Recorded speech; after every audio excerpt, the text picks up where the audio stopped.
আসসালামু আলাইকুম, আমি মোহাম্মদ মিজানুর রহমান। নবম ও দশম শ্রেণীর তথ্য ও যোগাযোগ প্রযুক্তি বইতে অন্তর্ভুক্ত অ্যাডোবি ফটোশপের কোর্সে কেএন এর পক্ষ থেকে সবাইকে স্বাগত জানাচ্ছি। বাংলায় ফটোশপ নবম ও দশম শ্রেণীর জন্য পর্ব 7।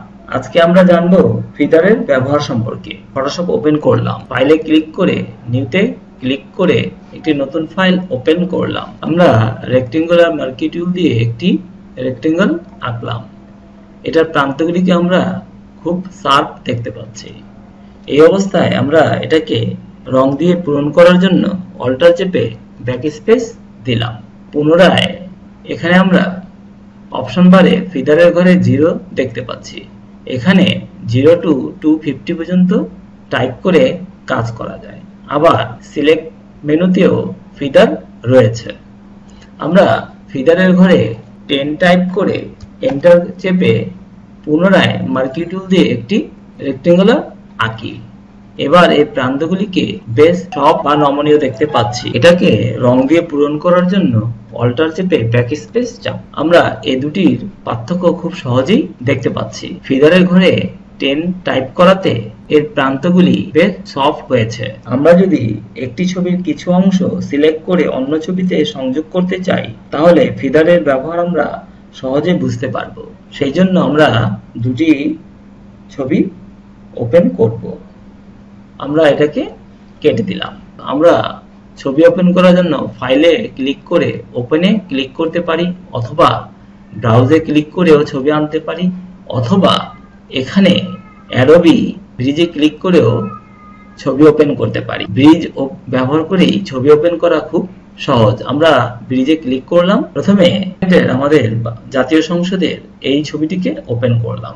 আমরা চাচ্ছি এই ছবির উপরে আরেকটি ছবি স্থাপন করতে। সেজন্য পুনরায় ব্রিজে ক্লিক করে অন্য একটি ছবি ওপেন করব।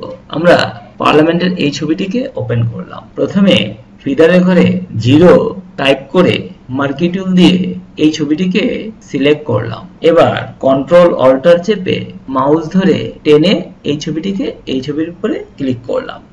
মুভ টুল দিয়ে এটাকে সরিয়ে এখানে স্থাপন করলাম। এই ছবির প্রান্তগুলি খুব শার্প এবং এই ছবিটি এই ছবির সাথে সহজে মিশছে না। আমরা পুনরায় এই ছবিটিকে এবার ফিদারের ঘরে 10 টাইপ করে পুনরায় এখানে নিয়ে আসব। আমরা ফিদারের ঘরে 10 চেপে এন্টার দিলাম। পুনরায় মার্কি টুল দিয়ে এখানে একটা সিলেকশন আঁকলাম। এবার কন্ট্রোল অল্টার চেপে এই ছবিটিকে এখানে টেনে এই ছবির উপরে স্থাপন করলাম। মুভ টুল দিয়ে এটাকে এর পাশে স্থাপন করাতে দেখতে পাচ্ছি বড় ছবিটির সাথে এই ছবিটি বেশ ভালোভাবেই মিশে গেছে। আমরা যদি এই ছবিটি আবার এখানে আনি, দুটি ছবি পাশাপাশি রাখলে আমরা এর পার্থক্য সহজেই বুঝতে পারছি।